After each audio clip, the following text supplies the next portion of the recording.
Live, live, live, live, live, live, live, live, live. Hi, this is Karen coming to you from Salt and Sand Studios. It's a beautiful, sunny, but a little crisp day in Vermont. My camera got a little bit knocked about during, oddly, a spa yoga class last night. So I'm trying to reset all of the shapes and the places and the spaces. So let's go ahead and find a seat, a comfortable seat. Therefore, if you are in a seat and you are hunching over and willing to bat, either you're not in a comfortable seat and you need some support, or maybe you just need to draw the belly in and up and the tailbone down and forward. I like to sit on a cushion, bringing the tushy toward the front of the cushion or the bolster or a blanket or a pillow, which then allows the knees and the quads and the hips to relax a little bit. We're going to stay here for a little while as we start this practice today. So my encouragement is that you do sit on something, even if you don't normally. We'll give you a moment to organize around that. Looks like my camera's a little tilted, or I'm a little tilted. It's definitely my camera. So I apologize for that. Please ignore. It's the earth that's spinning faster. All right. So the hands can be face down on the knees or thighs, or you're welcome to turn the backs of the arms to your thighs, your choice. We're going to start simply by noticing the breath without changing things.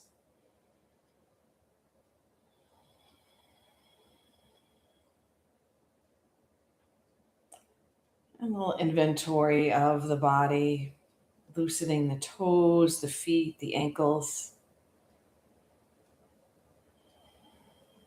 the calves and shins, knees, quads, and hamstrings. Sitting bones, hips, pelvis, low belly, rib cage, all around the body. The chest, under the arms, the shoulder blades, tops of the shoulders, triceps and biceps, elbows, forearms, wrists, hands, and digits.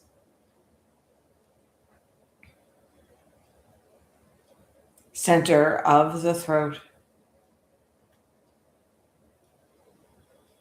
the ears, cheeks, and jaw. Eyelids, eyebrows, forehead,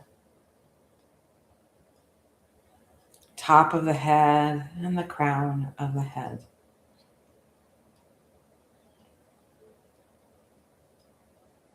And now check in.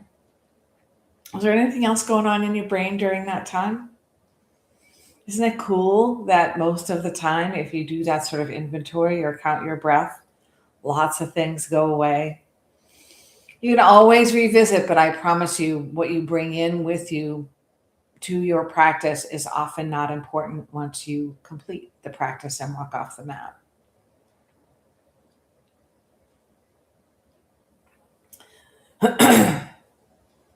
Let's go ahead with the cushion or blanket or whatever underneath you and find a Janushirshasana, but it's going to be a really gentle one. So the right leg extends forward. The left foot comes parallel to that leg, either at the thigh height or the calf height. And see if you can relax into the left leg and sit up nice and tall. And we'll walk the hands forward, reaching and leading with the chest and the collarbones, not the head and the nose. Finding a nice long back, just starting up this lubrication, the stretching, the strengthening of the hamstrings and the hip, the lengthening of the back.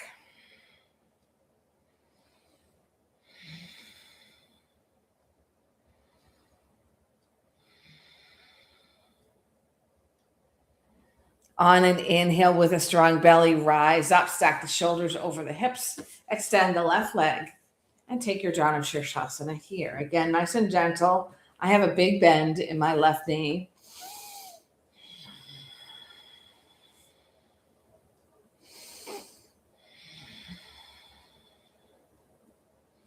This is our warm up, preparing for our warm up.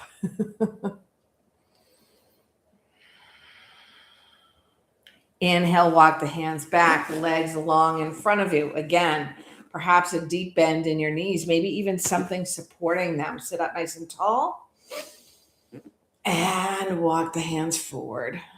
Your belly might come in contact with your thighs. That is a fine expression of the posture. And maybe there's a little movement of the heels forward to stretch the hamstrings just that much more. Again, warm up for the warm up.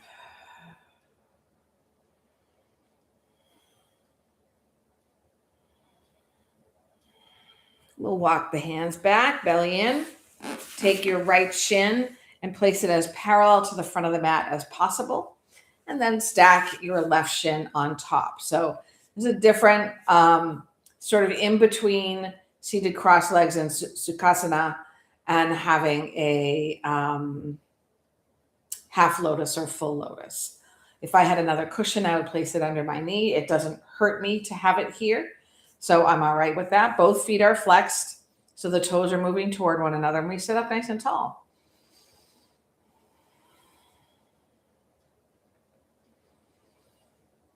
Hands drop by your sides. Wiggle your arms, shoulders, chest, and drop them down as if they're hanging from the shoulders, the arms, that is. Take a tilt of your head to the right side, so your right ear is dropping toward your right shoulder. You don't have to force it here. What you might do to add to the stretch is lift up the left hand and place it on the head just above the ear. We're not pulling or pushing. I feel a lot more stretch in the top and back of my shoulder. You might feel something different.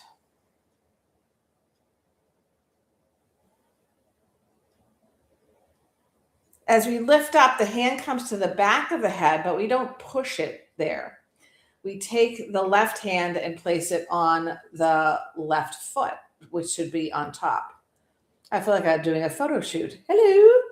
Breathe in nice and deep and tall. And on an exhale, we're going to twist over to the right. Working to keep the left knee moving down, the left foot flexed, and the left ankle above the right knee.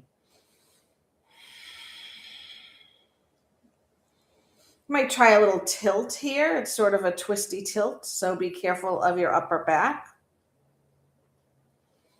Maybe we add momentum to the twist by peeling open the right arm behind us and letting the eyeballs follow in the same path.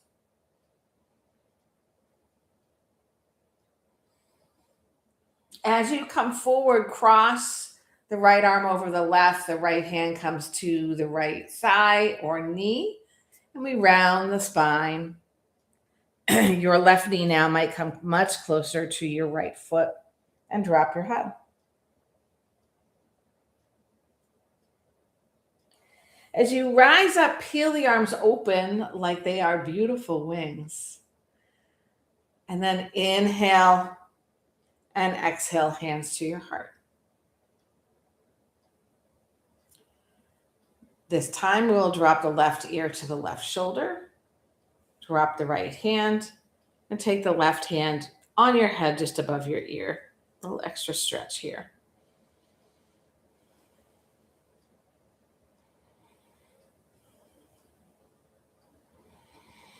The hand comes behind your head, lift your head. Swing the right hand around to the left thigh, breathe in deeply. Exhale, twist.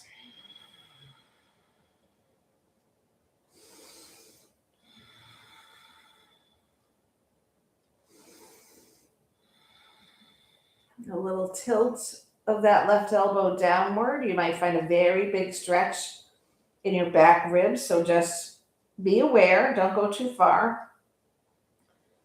Rise back up, float the left arm behind you, continuing the momentum of the twist.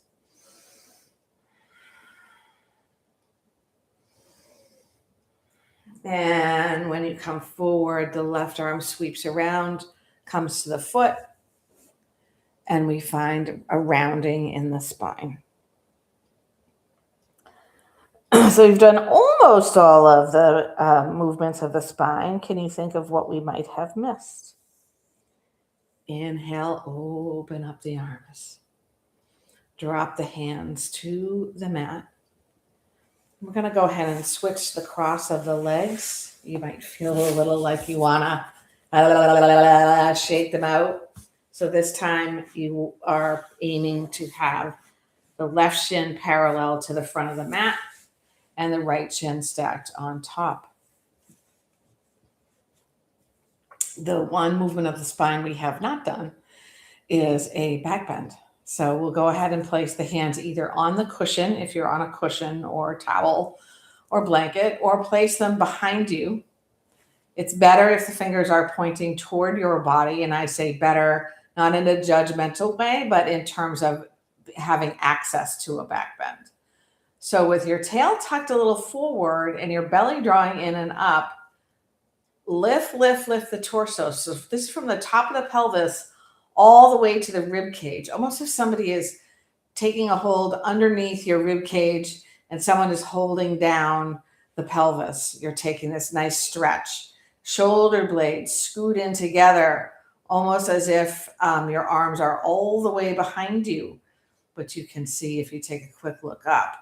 And if possible, if it's accessible, if it doesn't harm your neck, you might drop your neck back. Long torso, lifted heart, soft knees and thighs, and head back. We'll rise up, shoulders over the hips.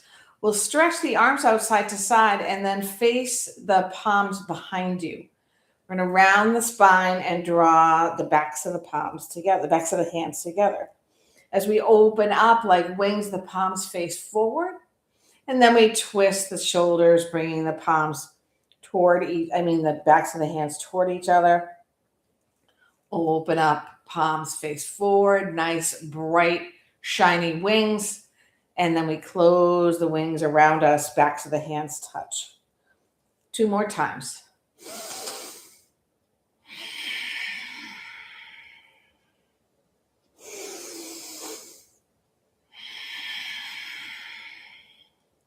This time, as you open up your wings, unhook your log legs and bring the soles of the feet together.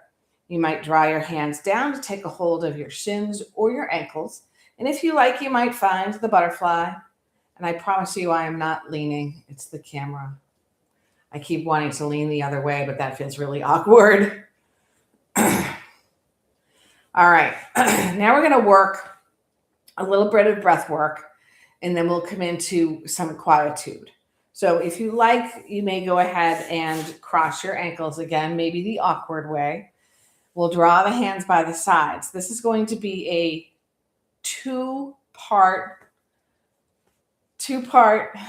breath in through the nose and a 1-part breath out through the nose. So all of it is through the nose.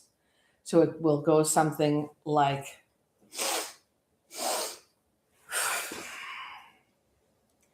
and I breathed out of my mouth when I was exhaling.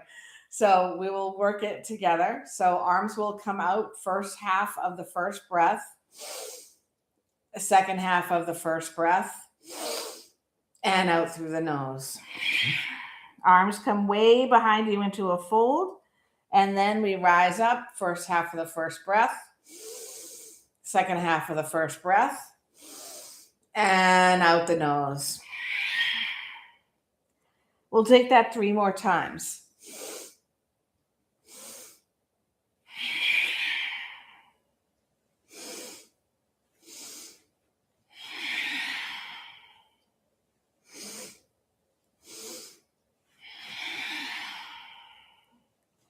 Rise back up, arms overhead, palms face forward.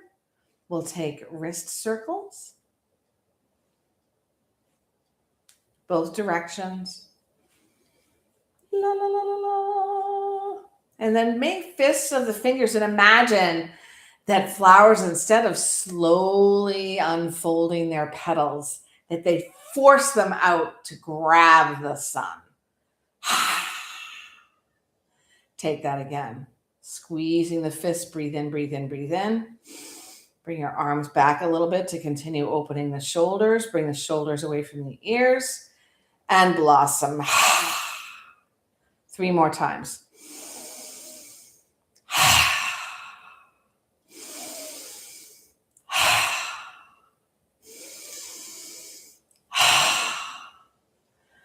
Slowly drop the hands to the mat and go ahead and find your child's pose. I will meet you there. And as you know, I often work in a child's pose on the Dharma, the teachings, the spirit, the mind. And therefore, that is often when the theming comes into play. So your forehead is resting on something. Arms are long in front, so you can feel an opening in the shoulders, maybe even the armpits. And from the hips, the hip crease, all the way up to the fingertips. The tailbone all the way up to the crown of the head and back again. And then hip to hip and opposite direction. Find your breath cadence. It does not have to be super deep. If you're too warm, breathing out the mouth can be helpful, but not in a, not quickly, not like panting or pantomime. Take a moment to consider what brings you back to practice. So your practice, maybe not twice a week or 3 times a week or twice a month. Whatever your cadence is, what is it that brings you back to your practice? And think about the practice not necessarily as just what you do on the mat, but a conscious effort, a choosing, an intention to be kind, seva, serving others without getting anything in return. Thoughtful, intentional thoughts, intentional actions, intentional words.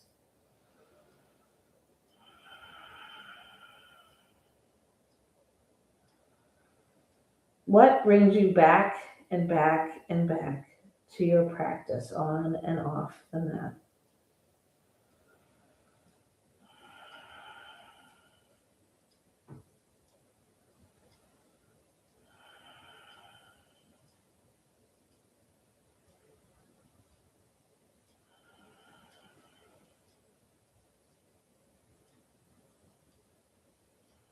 The why behind the practice is important because it helps you set the stage and understand the permissions to give yourself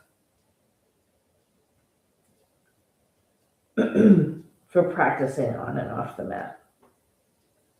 Allowing the body, the mind, the spirit, the energy, the koshas, the prana, life force. Allowing them to work together, encouraging them to work together, intending for them to work together. So you can better understand the teachings of the masters or your teacher, your own teachers in other areas, or the teachers that we run into on a daily basis who we don't necessarily think of as teachers, but absorbing those, integrating them, and using them to serve yourself and others better. Let's draw into a sphinx. So you're going to come to your forearms, fingers are wide. Bring one leg long and then the other leg long. You might come into a forearm plank first. Your feet might come wide if you have low back tightness or achiness. And we use the wide fingers, the palms, and the forearms as if they could drag the mat and the floor back toward us. The shoulders are open, the heart is lifting up and forward, and the navel reaches away from the mat. If there's a lot of tension in the buttocks, you're going to loosen them and find your breath.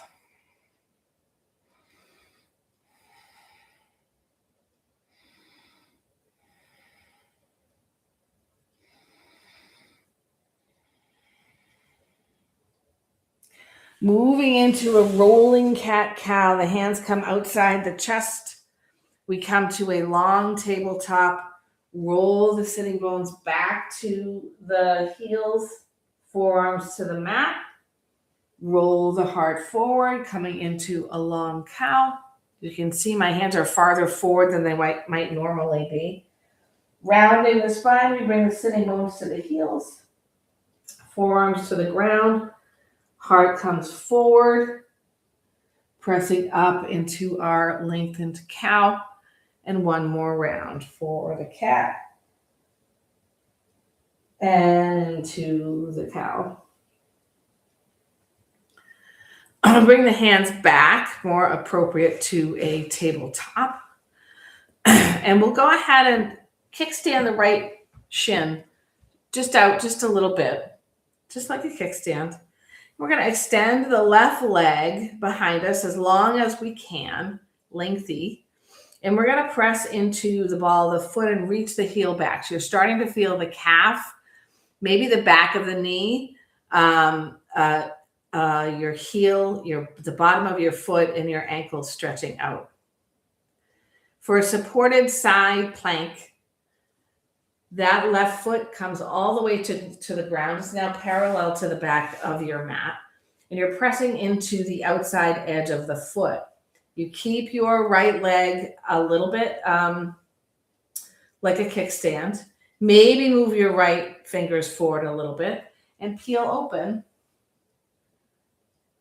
to your supported side plank. You could even, after a few breaths here, move your right hand forward a little bit more. Use the belly and the quad a lot and your glutes to lift that left leg, a supported low half moon.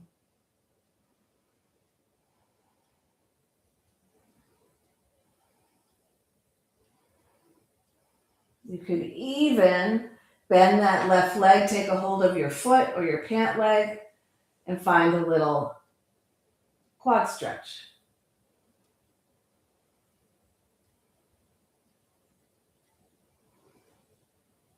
As we return, hands to the ground, left leg extends, right foot unhinges, and we sweep the left leg over the right calf. Draw the hips back so the front of the left hip is meeting the right heel. You might bring your hands and forearms back a little bit. This is a glute opener, so you don't want to be leaning onto your right glutes. Perhaps you find a bigger challenge by tucking your left toes and lifting the knee off the mat. As you press the heel back, you'll begin to feel the right glutes pretty deeply, the medius especially, working hard to stretch.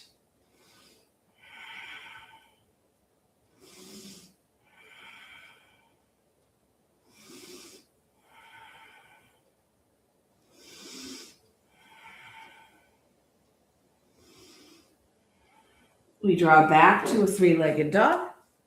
Sweep the left leg around to the left. See if you can square up your hips. Keep that leg nice and high. You got to really work the outer edge of that leg and then plant the foot down on the mat. Off the mat, out to the left. Bring it more parallel to your right knee. And we rise up. Just checking alignment. Lots of energy in that left leg. It's our supporting leg, even though this is sort of more like our standing leg. This is a bit like a tripod. Right arm floats for our tilt. Pelvis forward, heart up. And for rock star, the arms windmill into a T, right hand down outside the right knee. And we move the pelvis forward once again, pressing into the shoelace side of the back foot and the outer edge of the left foot. Maybe the gaze moves up toward the thumb. Maybe the arm moves over the ear. And maybe once again, with a lot of power, including the belly, you float that left leg. None of that is required. We're going to bring the foot down, bring the hands down like tabletop, and this time point your toes and sweep them behind. Lift the leg up, draw the knee toward the tricep on the same side, round your head, your neck, and stretch back out. We're going to return to a child's pose before we take that fairly lengthy sequence on the other side. Maybe you come back here to your why. Why practice? Why practice again and again and again? Why do you practice returning to your mat? Why do you practice returning to the family or the friends or the people you don't know or the out of doors?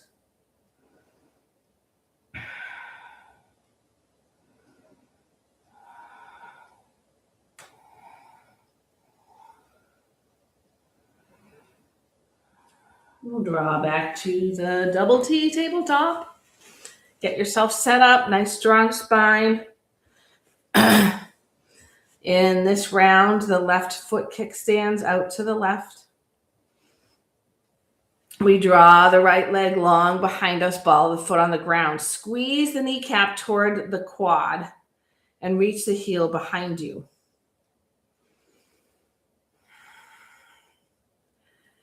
Right heel comes to the mat and then the whole foot, giving you some extra real estate to utilize to find your supported side plank. Opening up nice and long, heart opens, maybe the fingers crawl forward a little bit to find a supported low half moon.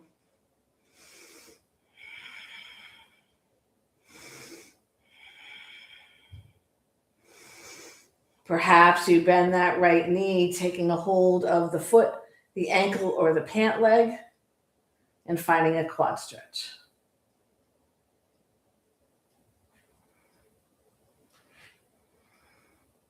Hands return to the mat. Right leg extends, left leg unhinges, and we sweep the right leg above the left calf, finding our glute stretch here. Front of the right hip, on the left heel.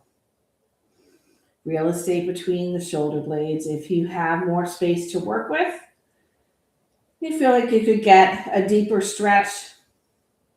Right toes tuck. Heel reaches back so the right knee straightens and lifts off the ground. Oh yeah, much better.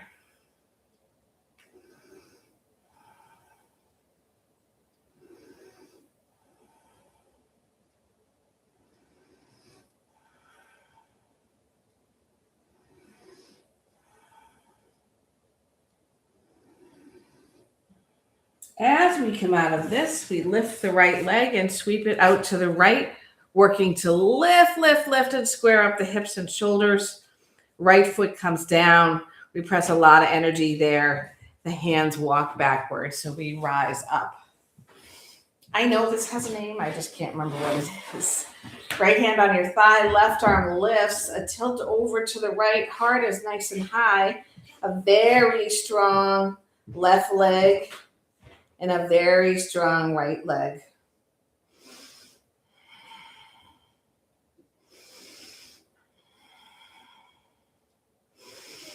Gently, with lots of energy still in that right foot, we windmill the hands up. The left hand comes down. The pelvis draws forward for our rock star. And again, the pelvis reaching, the hand reaching, the heart reaching. Maybe the gaze looks up or down. Maybe the bicep comes over the ear, so you have a nice long line of powerful energy. Or maybe, if you sneak the left hand out a little bit, you return to a supported half moon.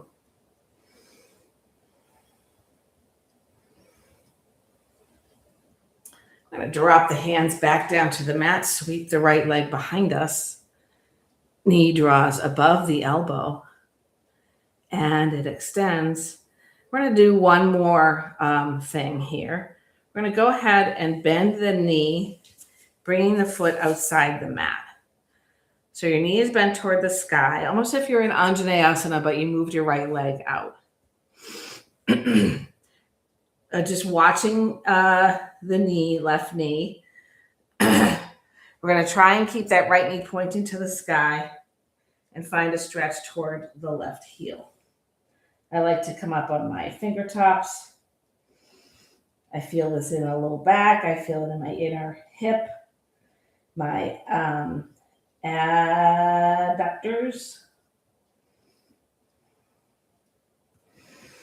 And we'll come back to the tabletop and take that to the other side. Left foot steps outside the mat. Heel pointing toward your right knee. Fingers come back. Press into that left foot and bring your sitting bone, right sitting bone toward your right heel. Seeing if you can keep that left knee pointing toward the sky.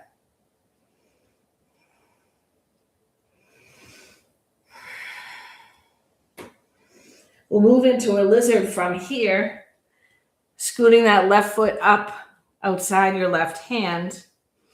You're going to point, don't point the toes out. Float onto the outer edge of that foot. Now, this is nice, and it could be a plenty of stretch for many of us. I encourage you to walk the hands forward a little bit.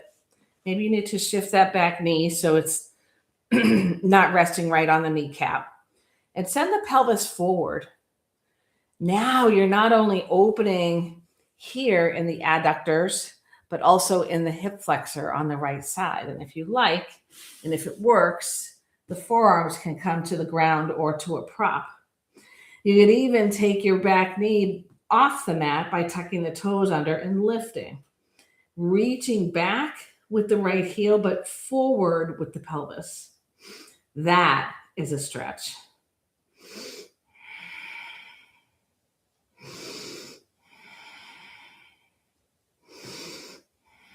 If you like a little extra challenge, you want to lift the left arm up with the thumb facing down and then take a half bind. Feel free.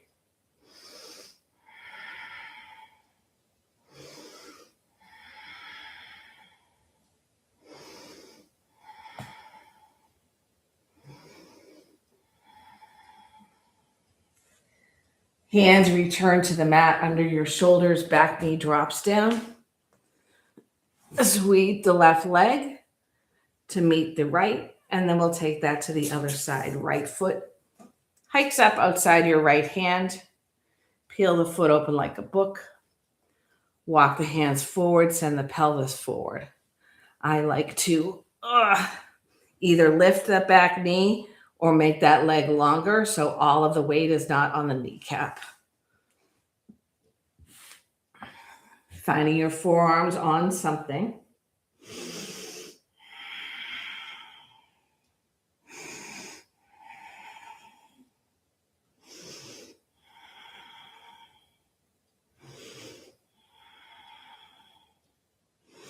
And if you like the half bind, right arm out, thumb down, right arm up and around.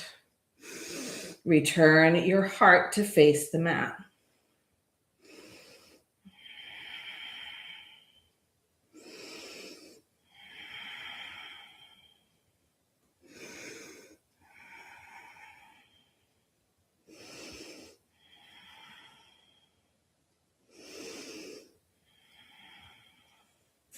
Right hand down to the mat. As the right forearm comes to the mat, you'll sweep the right leg back and we'll come back to our Sphinx. Whew. It's a lot of strengthening, some really sweet stretching, but we're not done yet. We will do a guided meditation at the end of practice today, so we'll end the physical aspects a little bit early in order to do that. So draw all the way down to the mat with your left ear on the mat and arms come out in a T. So straight out from your shoulders. Crawl the fingers wide. And maybe there's a little movement of the tailbone and the glutes left and right to loosen the low back. Zip up your legs. And take the right palm, place it on the mat outside your chest. The right elbow is facing up. We're going to open up our pecs and our underarms, our shoulders by pressing into that hand, seeing how close you can keep your head to the mat. Maybe you need something for that. Stacking the legs to start. Take a couple breaths here and determine if the body could use more. So I'm taking some time to straighten my legs from my hips. And if the body could use more, you might float that right leg. Activating all of the muscles, especially by activating the foot so the toes are pointing toward you and the heel away. If your body says, hey, I got more to go, I'm going to fool around a little bit here with my left arm to open it up a little bit more. I'm going to bend the right knee so the right foot drops behind me. Then the right foot can come to the ground behind the left leg. Now we've got a twist, a hip opener, a shoulder and pecs opener, a heart opener, an underarm opener. Woo! A lot going on. See if you can keep that right knee pointing toward the sky and even that left foot activated.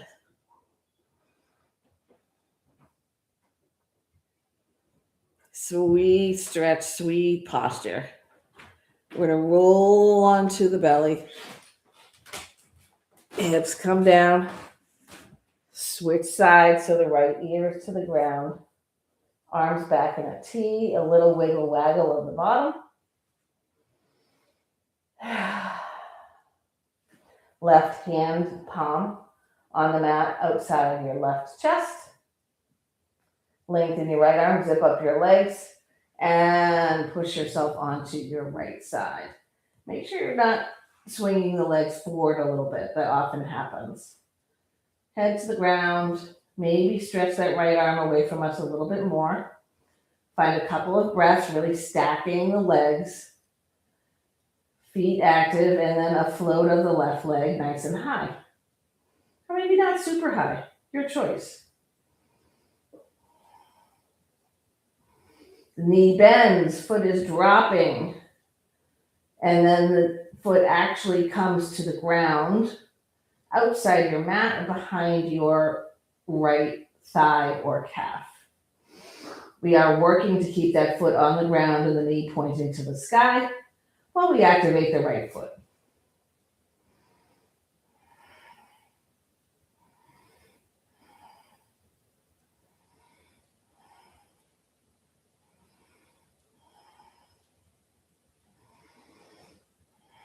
Beautiful. We're going to come back onto the belly. Find a child's pose. Big breath in. Full breath out the mouth. Feel all the stretch, making some space amongst the knuckles of the spine.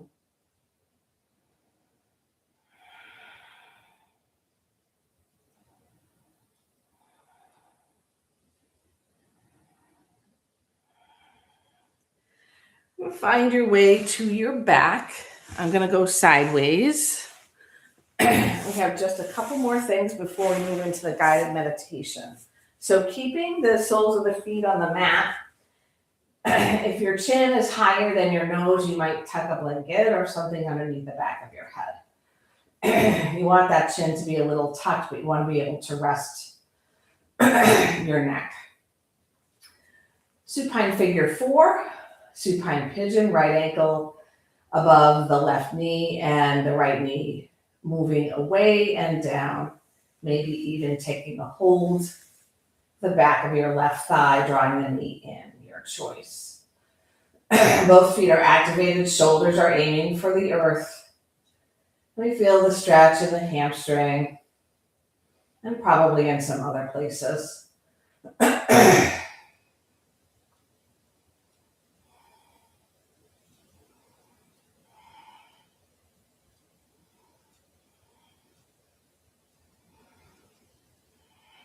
The left foot returns to the mat.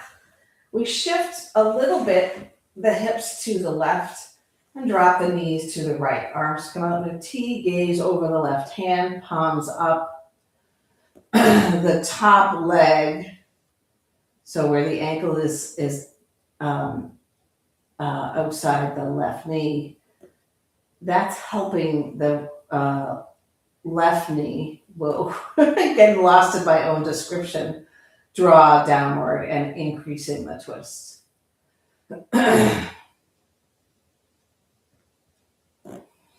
Scooting the left foot, heel toeing it back onto the floor.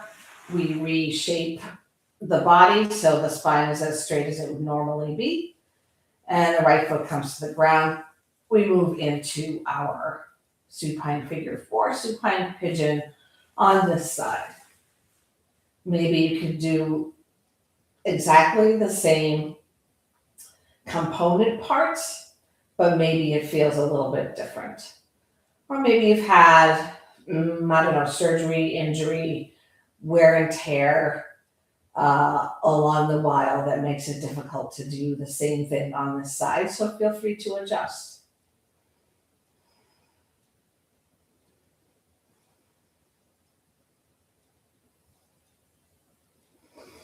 Right foot on the ground, hips move to the right, knees drop to the left, arms flop in a T, gaze moves in the opposite direction of the knees.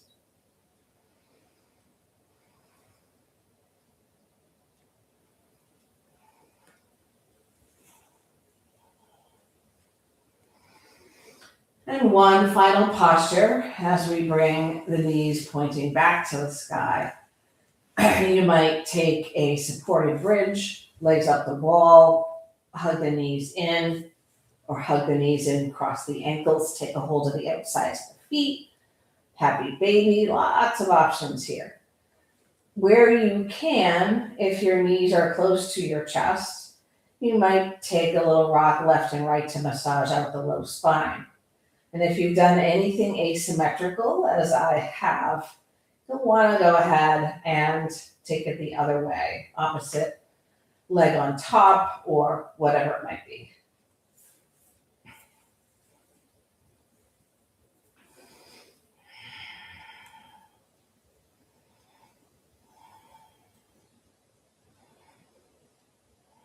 And when you're ready, find a posture where you can be in Shavasana for about 5 minutes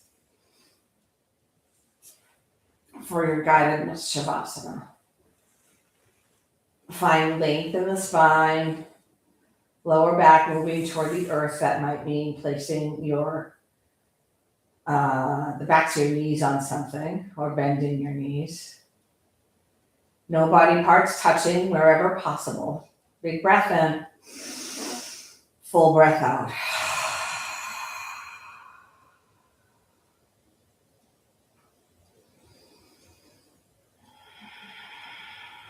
Imagine a waterfall high, high, high up in the craggy rock of a mountain. This waterfall, although looking uncontrollable, controls itself. Powerful, aggressive, replete with fresh, cold, sparkling water that it ultimately throws and pours and pelts down the side of the mountain until it lands in a pool and suddenly becomes a river. The river gets smaller and tighter, the water movement slower, meandering almost, taking its time over rocks and sticks, greeting the wildlife calmly, serenely. And as this river gets to the point where it's at the edge of the ocean, it stops. It's afraid. It's afraid of losing itself, its identity as river. It's afraid it will become just another part, invisible part, unheard part, unseen part of a vast ocean that changes dramatically over time.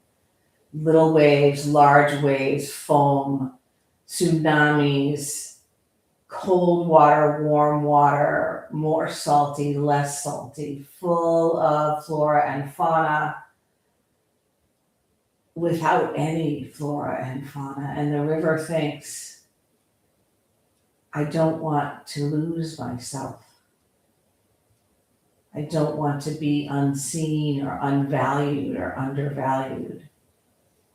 And yet, short of being able to turn itself around and make its way back up the waterfall to the top of the mountain, this river does not control its next steps, its next flow, its next home and space. So as it pours very gently and slowly into the ocean, salt building up, movement or calmness depending on where it is and the time of day and the wind, the weather, the river realizes that even itself, this little river, is the ocean, and the ocean is the river. And that every drop of rain is a drop of rain, but also the ocean and also the river. We are one.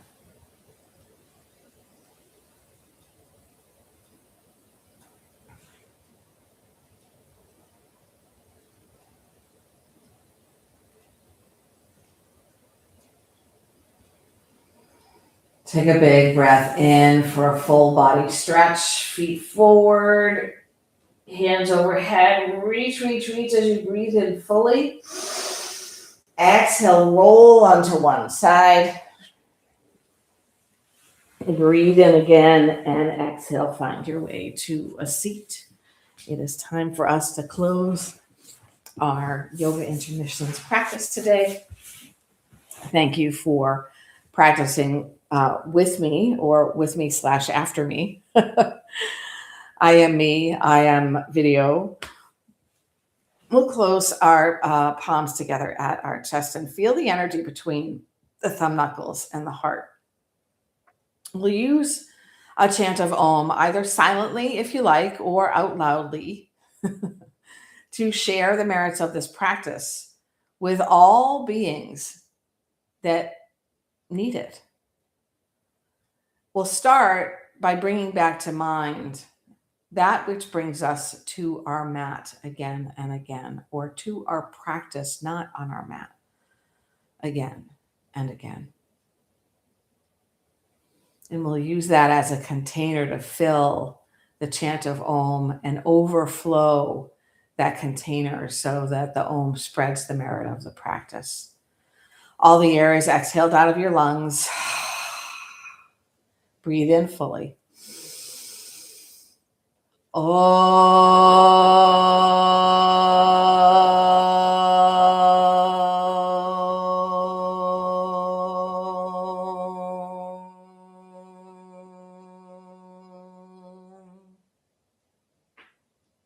Thumb knuckles meet right at the center of your forehead.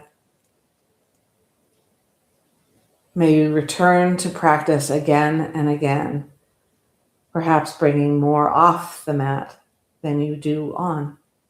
Namaste.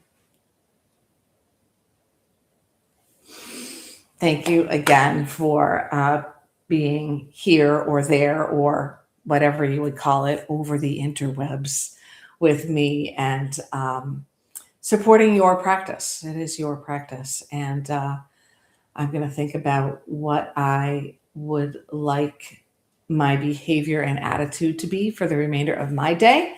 And perhaps you will do the same. Have a great one. Next weekend, the I forget what the date is, 25th, 24th. We will not have any classes going on.